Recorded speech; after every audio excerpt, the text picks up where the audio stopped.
Welcome back to Coast News. I'm Alaina Pinto, and this is the C block or final section of this week's show.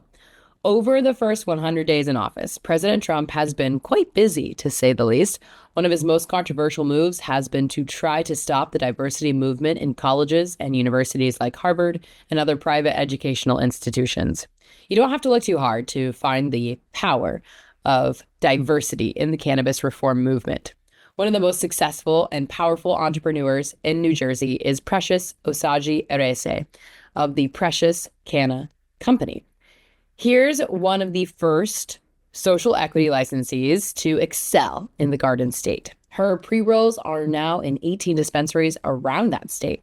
And in Atlantic City this week, she took part in a few panels at MJ Unpacked, where she also took the opportunity to talk about the importance of support for minority entrepreneurs who were most impacted by the failed war on drugs. We need to continue to support minority-owned women, Black women, people of color in cannabis. I know we're all thrilled and happy, but there's still a lot of work to do to make this equitable. We're in a different kind of landscape right now. Our country isn't necessarily reflecting what equity means. And trust me, I've gotten beat down since January 20th. So I want to hold this industry accountable to make sure that if we're going to continue to be in this industry, you are supporting those who are still locked up for this, okay? Because it's not cute. So if you're build with integrity. Thank you for all the support, and I appreciate you guys. While the New Jersey market continues to grow steadily, New York continues to build their market. New York now boasts over 500 cannabis brands for sale, with over 260 operational dispensaries, a figure that is expected to grow to over 1,000 over the next few years. One more note from the Big Apple. Usually this time of year, New York holds its annual cannabis parade celebration, but this year, however, the event has been postponed. Supposedly, it will be resurrected in July while moving from Union Square to Harlem. Combined with the resignation of the Office of Cannabis Management Executive Director Dashida Dawson, there is a leadership void in cannabis world of New York right now. One of the first states to legalize adult use is Colorado, and that's where Xavier Jaillet now practices law after passing the bar recently. So congrats on that, Xavier. We are so proud of you. Let's check out his Colorado report. I'm Xavier Jaillet, chair of the Colorado chapter of the Cannabis Chamber of Commerce and an attorney at the McDonald Hopkins law firm. And here's what's happening in Colorado cannabis this week. On Tuesday, the National Cannabis Industry Association, or the NCIA, hosted their second annual stakeholder summit here in Denver. The summit was an opportunity for the industry, both members of the NCIA and the industry at large, to network and listen to two panels. One panel was focused on the NCIA and various affiliated organizations' efforts at the federal level to advance policy beneficial to marijuana. And the second panel was one focused more on Colorado, the NCIA efforts here in our state, along with affiliated organizations like Colorado Leads, efforts and legislative successes in 2024, along with a look to what those organizations will be doing in 2025. After the summit, there was an opportunity for networking and business development, followed by a happy hour hosted by Paragon Payroll. That's it for the Colorado Cannabis News this week. I'm Xavier Jaillet, reporting for Cannabis Coast to Coast News. In Connecticut this week, a smoke shop doing business as Planet Zaza has finally been shut down by the state after a number of fines and court orders to cease and desist. The owner of the East Haven store, Mohammed Al-Rayshani, is now facing a $4.9 million fine for ignoring court orders. William Chong, the state's attorney general, announced this week that this fine was the largest civil penalty in the state's history. In a statement, Chong said, quote, "The state of Connecticut is not playing around. Legal cannabis is not a free-for-all. If you are unlicensed, if you sell untested, unregulated cannabis, we will find you and we will hold you accountable." End quote. This brazen disregard for the law started over a year ago in January of 2024, when many unannounced inspections discovered products that were way over the limit allowed for hemp products, including those that were more potent than any authorized for legal sale in that state. The state also cited Planet Zaza for fake certificates, that the store was licensed, and that many of the illegal products were for medical use. Many products were produced at illegal facilities, nor were they tested by state-approved labs, and many showcased colorful packaging designed to appeal to underage young people. The state justified and accounted for the fine based on existing fine structure to pay $5,000 a day for the 621 days they willfully violated state laws, plus another $25,000 a day for the 73 days they ignored the court's temporary injunction. I'll save you the calculator time. It adds up to that $4.93 million fine. Amazingly, according to Google, that store is still open. Meanwhile, in Virginia, the race to become the next governor of that Commonwealth is heating up with two female candidates. A historic result is guaranteed, as one will become the first female governor in that state.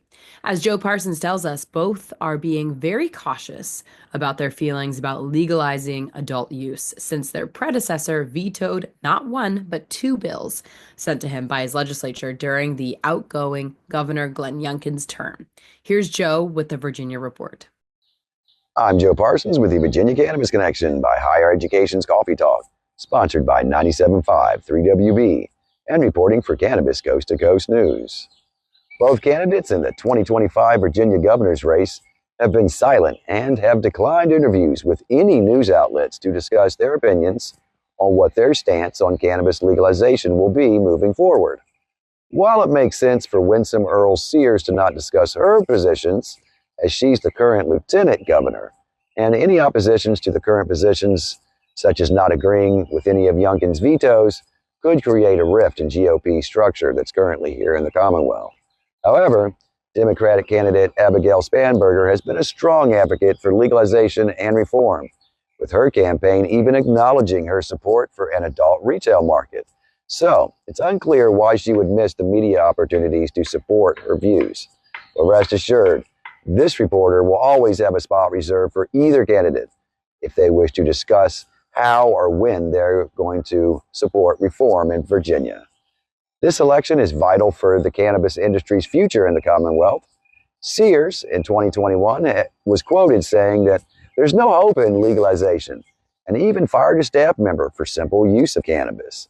Spanberger, on the other hand, has gone on record saying we need a formalized legal emerging cannabis market. The results of this election could either uphold the will of the people that spoke to legalize in 2021 or hold up the legal adult use market until 2030.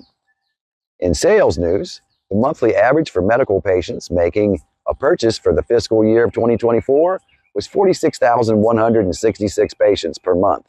Due to HEPA guidelines, the exact dollar amounts are not available, but those numbers are an increase of over 30% compared to 2023.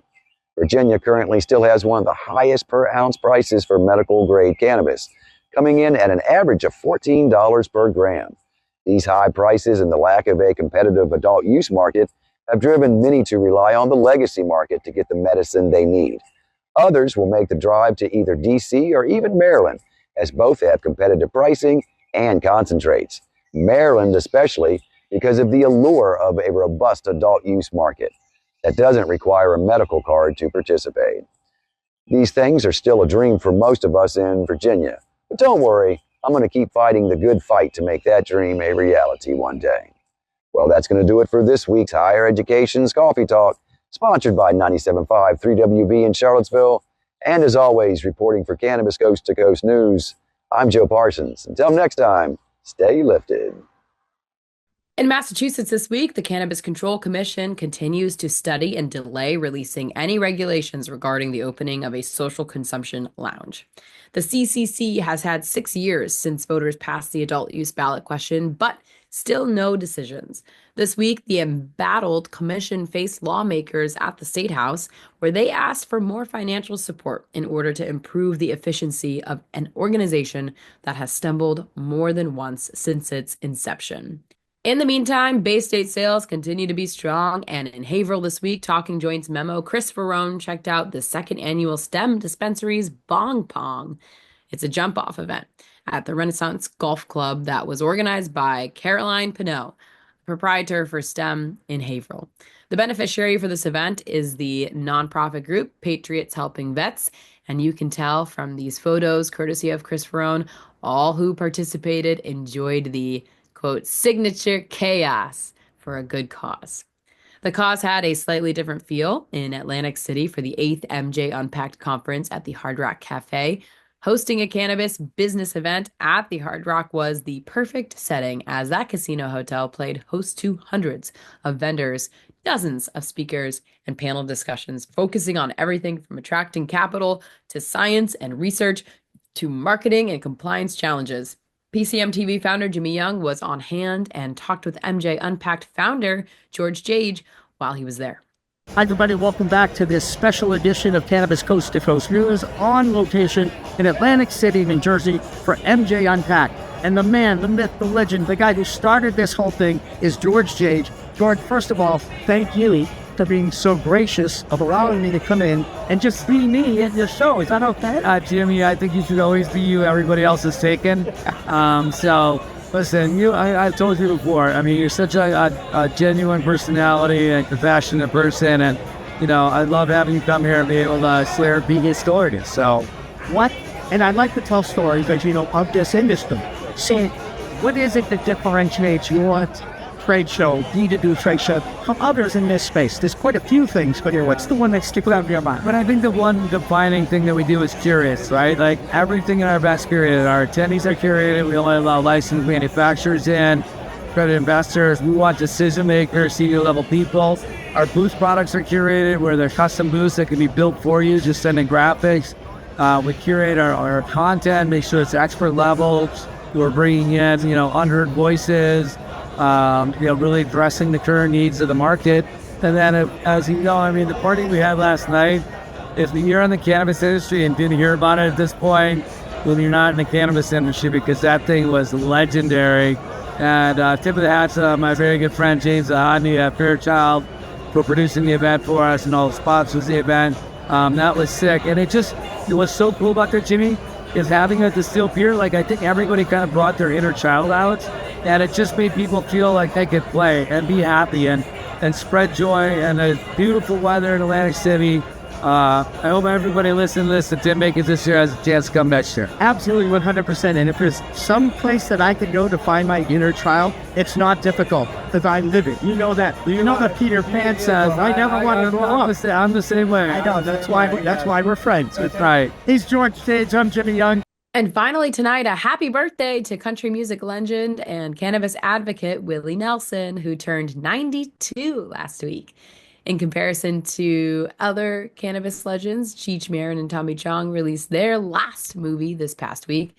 The biopic documentary generated $560 million at the box office in the first week of release. That last movie was released in New York at the AMC Lincoln Square Theater on April 25th first, and both actor-comedians were there. And Tommy Chong asked the audience, does everyone got their minds ready for the movie? You know what I mean. And yes, we do, Tommy. And most importantly, that movie continues to be shown at a theater near you. So just get your mind ready, because after all, it's a whole new world of weed out there. So consume it responsibly. And that will do it for this week's Cannabis Coast to Coast News. I'm Alaina Pinto, and we'll see you next week.